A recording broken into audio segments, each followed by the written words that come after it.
Siya mapatay habang 46 ang sugatan matapos sumabog ang isang military ammunition depot sa N'Djamena sa Republic of Chad. Inakala ng mga residenteng malapit sa lugar na mayroong armadong pag-atake kaya't agad silang lumikas. Sa isang Facebook post, nagpaabot na ng pakikiramay si Chad President Mahamat Deby Itno sa mga kaanak ng mga namatay at ipinag-utos rin ang investigasyon upang alamin ang sanhi ng insidente.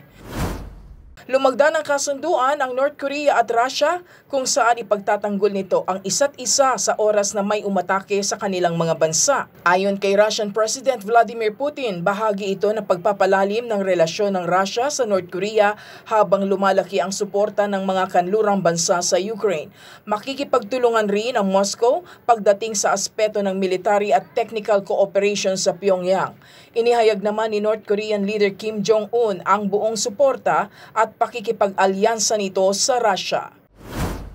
Nagtipon ang mga international collaborators at artists sa California para sa paglunsad ng isang augmented reality app na tinatawag na Black Terminus AR kasabay ng pagdiriwang ng Juneteenth.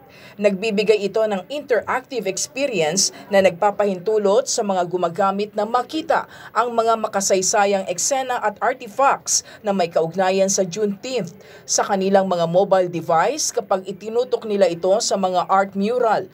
Binibigyan din ng isang historian na ang AR integration ay nagbibigay pugay sa nakaraan habang hinihikayat ang mga susunod na henerasyon na pag-aralan ang kasaysayan.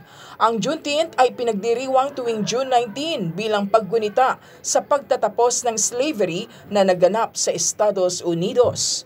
Joy Salamatin para sa Pambansang TV sa Bagong Pilipinas.